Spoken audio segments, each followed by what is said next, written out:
Hello everyone, कैसे हैं आप लोग। आज के क्लास में हम इंडक्टिव मेथड देखेंगे, साथ ही साथ डिडक्टिव मेथड भी देखेंगे, यानी आगमन विधि और निगमन विधि क्या है। देखिए, यह क्लास ऑल टीचिंग एग्जाम के लिए इंपॉर्टेंट है, खास करके सीटेट और एस्टेट सब के लिए। ठीक है, तो चलिए आज के क्लास में हम इस दोनों मेथड को देखते हैं कि दोनों मेथड है क्या। चलिए अच्छे तरीका से हम लोग समझते चलेंगे। पहले हम देखते हैं इंडक्टिव मेथड। इंडक्टिव मेथड यानी आगमन विधि। इंडक्टिव मेथड मतलब आगमन विधि। देखिए ये आसान है, बस आराम से इसको हम चलते चलेंगे लेकर के। देखिए आगमन विधि होता क्या है। वैसे सीखने की कई विधियां हैं, नहीं उसी में से यह है। बहुत सारी विधि है, लेकिन आज हम दो ही विधि का डिस्कशन करेंगे।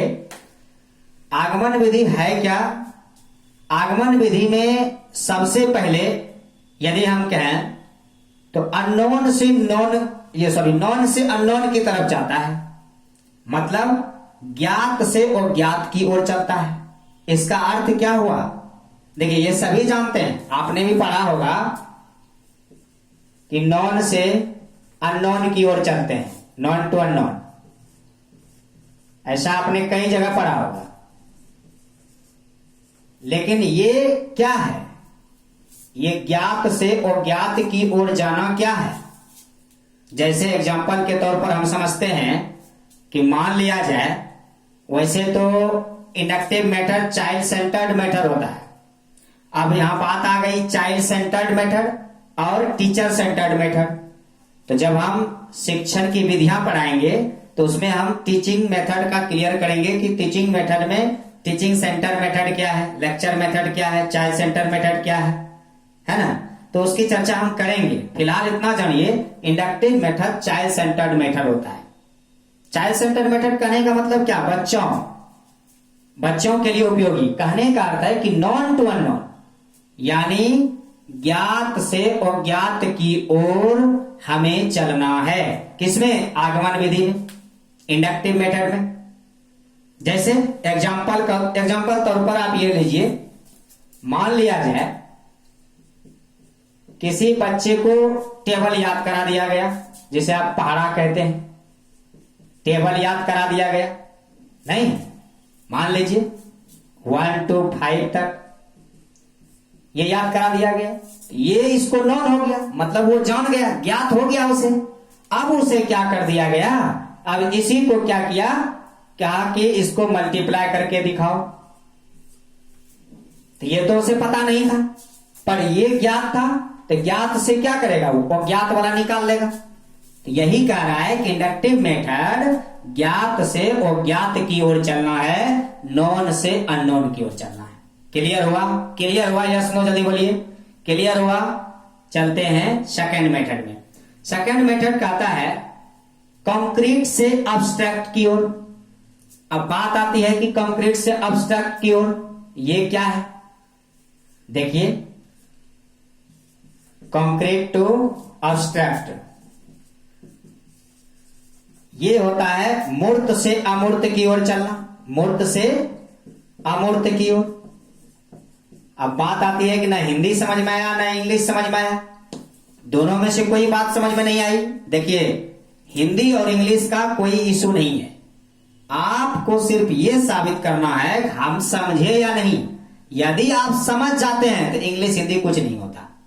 मान लिया जाए कि आपको हम हिंदी में लिख देते तो इससे क्या हो जाता है, मूर्त समझ में नहीं करते हैं, अमूर्त समझ में नहीं करते हैं, तो लाभ ही क्या होगा। चलिए समझते हैं। कंक्रीट सीधा आप समझते होंगे, घर बनाने में कंक्रीट का इस्तेमाल किया जाता है। कंक्रीट मतलब गिट्टी पत्थर, यानी जिसे आप देख सकते हैं, जिसे पहचान सकते हैं, जिसे आप पहले से जान रहे हैं, नहीं जिसे आप पहचान सकते हैं। जैसे मेरे हाथ में ये मार्कर है, ये क्या है, कंक्रीट है।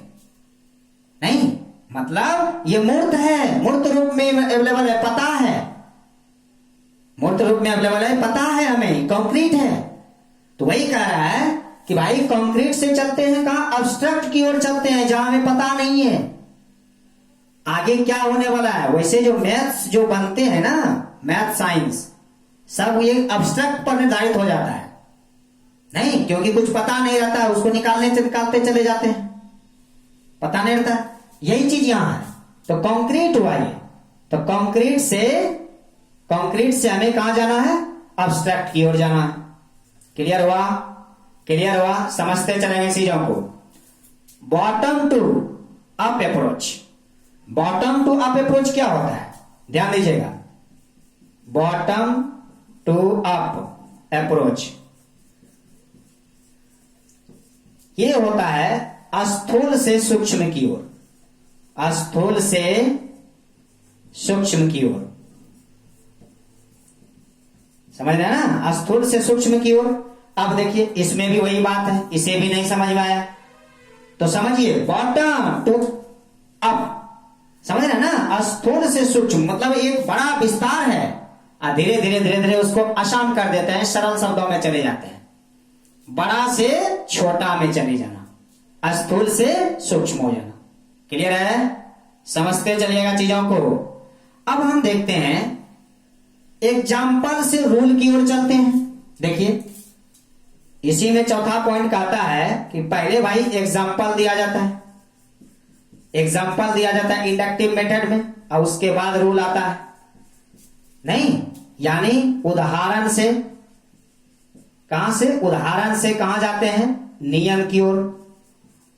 अब समस्या यह है एग्जाम्पल टू रूल क्या हुआ।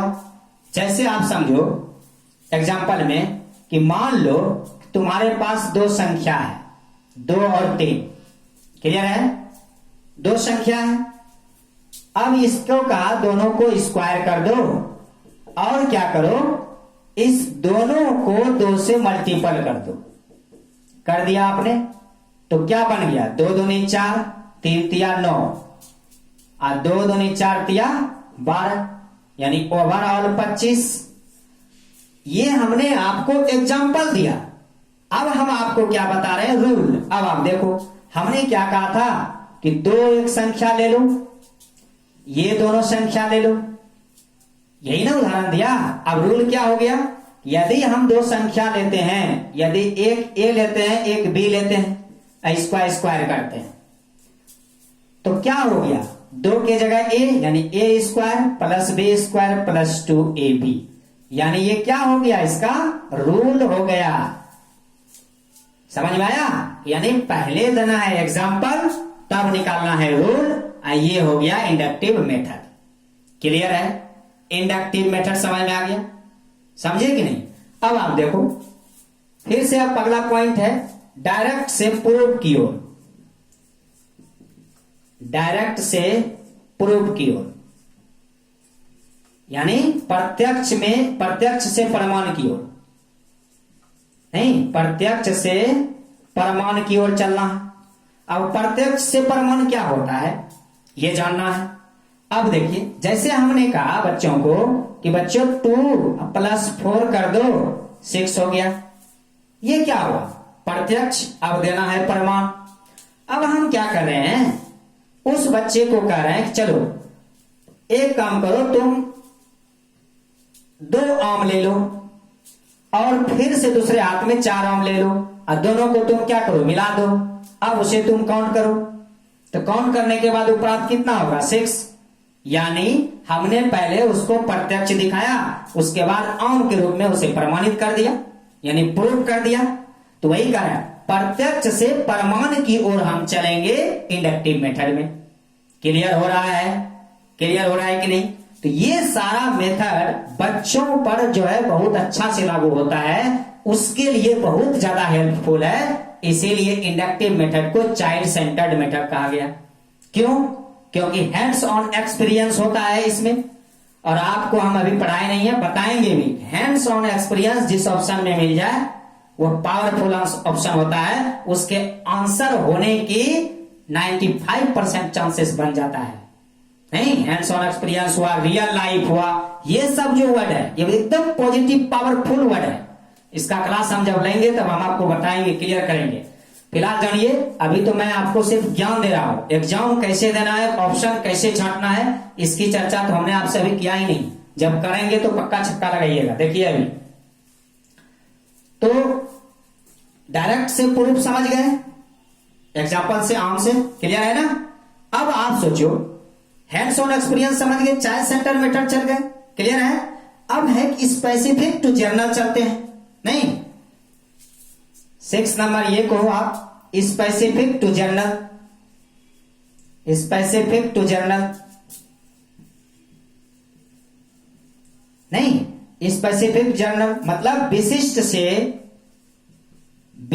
से सामान्य की ओर चलते हैं,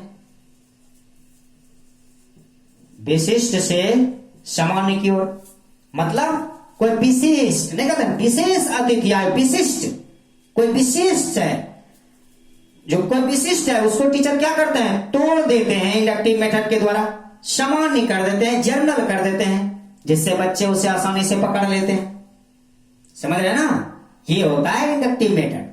अब इंडक्टिव मेथड का यूज होता है, कहां कहां यूज होता है जरा उसे हम देखते हैं, ठीक है। तो चलिए इसके यूजेज को देखते हैं। इसका यूजेज प्राइमरी सेक्टर पर होता है, प्राइमरी सेक्टर के लेवल पर नहीं, तो ये बहुत ज्यादा यूजफुल होता है प्राइमरी क्लास में। यूजेज को हम देखते हैं, यूज क्या है। सबसे पहले तो प्राइमरी सेक्टर में यानी प्राइमरी क्लास में,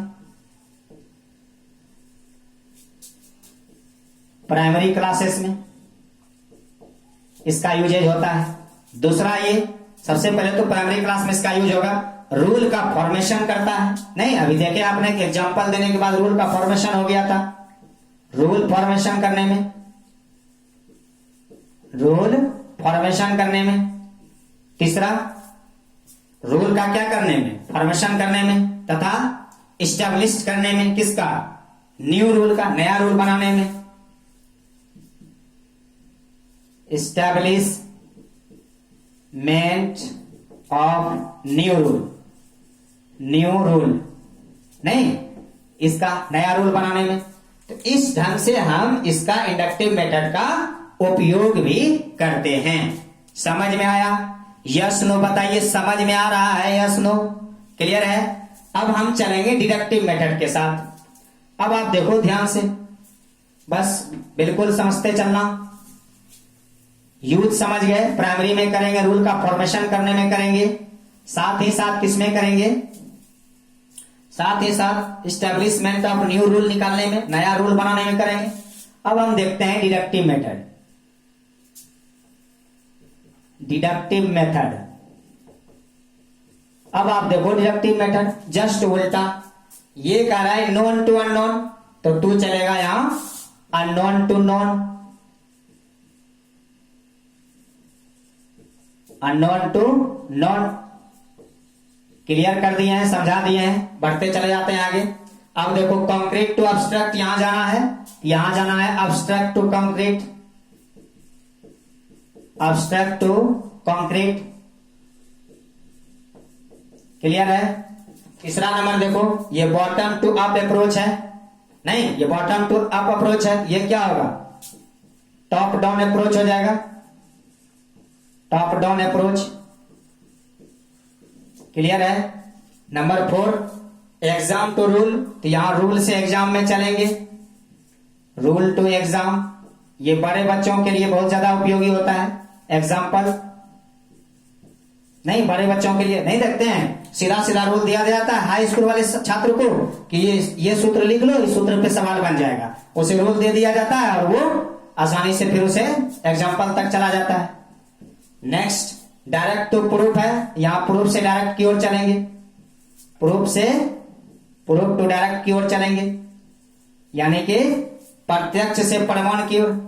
यहां देखो प्रत्यक्ष से प्रमाण की ओर चलेंगे, यहां प्रमाण से प्रत्यक्ष की ओर चलेंगे, पहले प्रमाण देंगे उसके बाद प्रत्यक्ष में आएंगे। नंबर 6 जहां है स्पेसिफिक टू जर्नल, आप चलेंगे general to specific, general to specific, specific, clear है, समझ गए, क्लियर है टोटल। तो ये है डिडक्टिव मेथड। डिडक्टिव मेथड जो है बड़े बच्चों के लिए यानी प्राइमरी क्लास से अपर वाले के लिए है, और ये जो है प्राइमरी क्लास वाले के लिए है। अक्सर यूज डिडक्टिव रूल का जो किया जाता है निगमन विधि का, डिडक्टिव मेथड मतलब निगमन विधि। ये आगमन था आपका, ये है निगमन विधि, समझ रहे हैं ना। तो निगमन विधि, निगमन विधि का वैसे उपयोग गणित में बहुत ज्यादा करते हैं, प्राइमरी क्लास से जब अपर में जाते हैं। कंप्यूटर साइंस में डिडक्टिव मेथड का बहुत ज्यादा उपयोग है, साइंस में बहुत ज्यादा उपयोग है, दर्शन में बहुत ज्यादा उपयोग है, लैंग्वेज में बहुत ज्यादा उपयोग है। नहीं, तो इस सब चीज में किसका ज्यादा उपयोग है? डिडक्टिव मेथड का। मैथ में, साइंस में, है ना, ये लैंग्वेज साइंस में, कंप्यूटर साइंस में, इस सब का डिडक्टिव मेथड का उपयोग है, और ऐसे इंडक्टिव मेथड। तो आपने इसको बेहतर ढंग से समझा, ऐसा हम आशा करते हैं। चलिए आज का क्लास यहीं तक। जय हिंद, जय भारत।